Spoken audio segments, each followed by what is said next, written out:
Hello दोस्तों, मेरे channel Shri science study hub में आपका स्वागत है। प्रदूषण टॉपिक का दूसरा लेक्चर है। इम्पॉर्टेंट वन लाइनर क्वेश्चन है। मुंबई और कोलकाता जैसे शहरों में प्रमुख वायु प्रदूषक कौन से हैं? कार्बन मोनोऑक्साइड एवं सल्फर डाइऑक्साइड। कौन सा वायुमंडलीय प्रदूषक नहीं होता है? Carbon dioxide. हरित गृह गैसें, ग्रीन हाउस गैसें कौन सी हैं?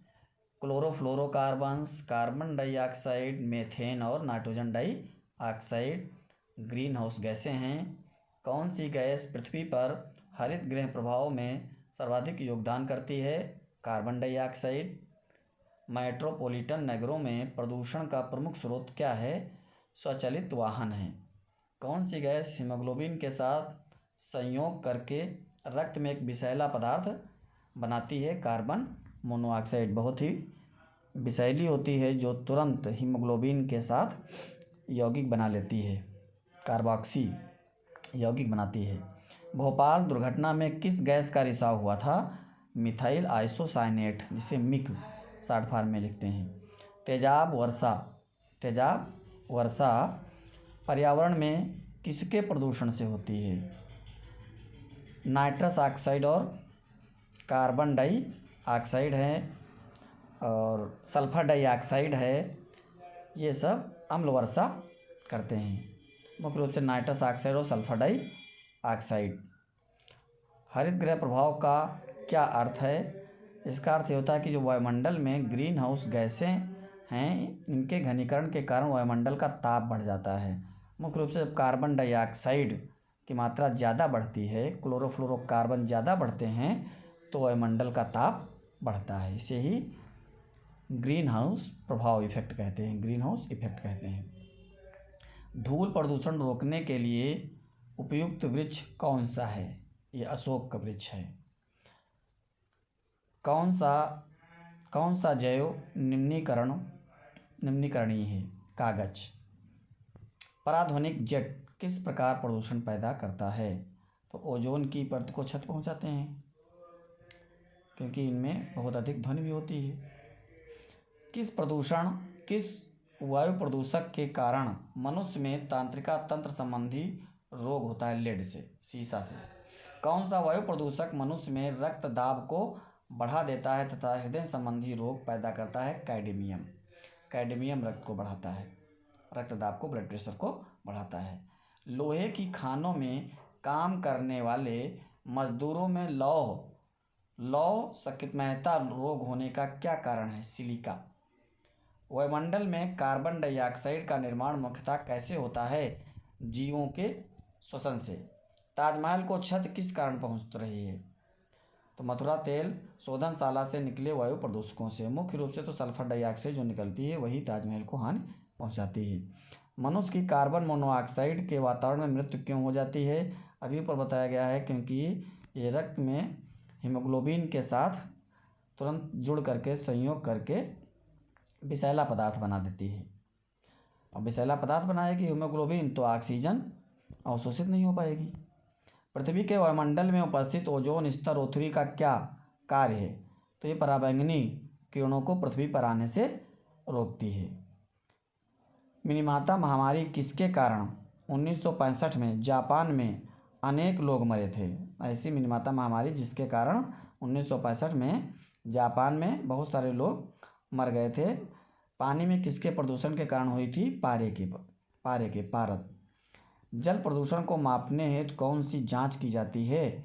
कौन सी जांच की जाती है भैया? BOD, biochemical oxygen demand, BOD. DDT क्या होता है जानते हैं? अजैविक अपघटनीय प्रदूषक है, जो मुख्य रूप से जल प्रदूषण फैलाता है।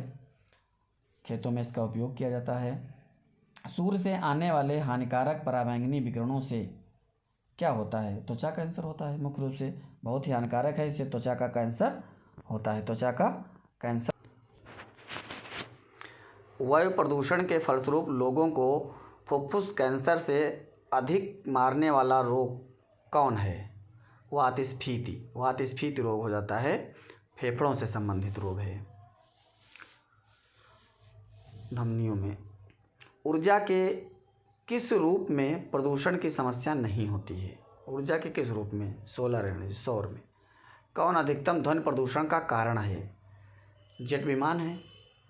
राष्ट्रीय पर्यावरण अभियांत्रिकी संस्थान कहाँ स्थित है? नई दिल्ली में। मानव जनित पर्यावरण प्रदूषण क्या कहलाते हैं?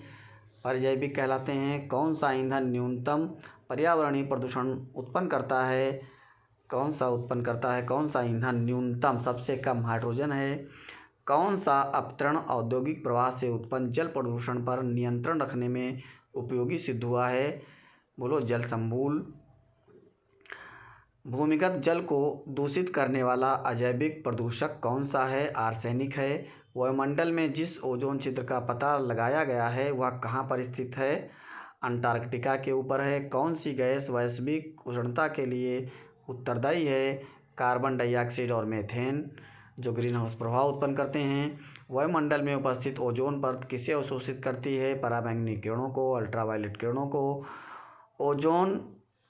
ओजोन रिक्त कारक कौन कौन से हैं? क्लोरोफ्लोरोकार्बन है, हैलाइंस हैं, कार्बन टेट्राक्लोराइड है।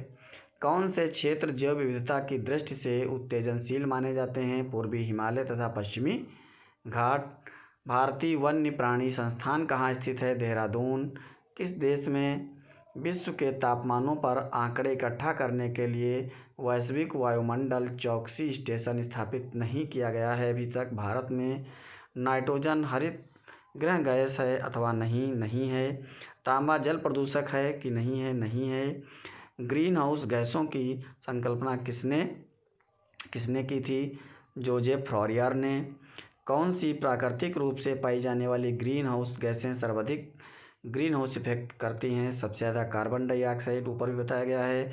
विश्व पर्यावरण दिवस कब मनाते हैं? 5 जून को। राष्ट्रीय पर्यावरणीय इंजीनियरिंग अनुसंधान संस्थान कहाँ स्थित? नागपुर। नदी में जल प्रदूषण के निर्धारण के किसकी घुली हुई मात्रा मापी जाती है? ऑक्सीजन की। BOD अभी बताया गया। प्रदूषण के कुछ विश्वसनीय सूचक कौन से हैं? लाइकेन तथा मास वायु प्रदूषण के सबसे अच्छे सूचक हैं। बायोमैग्निफिकेंस क्या है? खाद्य श्रृंखला के अंत तक अजैव निम्नीकरणीय प्रदूषकों के संकेंद्रण में वृद्धि। वायुमंडल में ओजोन परत की मोटाई नापने वाली इकाई कौन सी है? डाप्सन।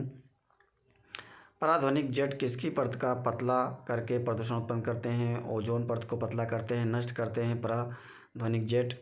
कैडमियम प्रदूषण किससे संबंधित है? इटाई रोग होता है। किस कारण से जल की भारी धातु प्रदूषण होता है? जल का भारी धातु प्रदूषण होता है अम्ल संयंत्रों से जल का सबसे ज़्यादा जो है प्रदूषण होता है।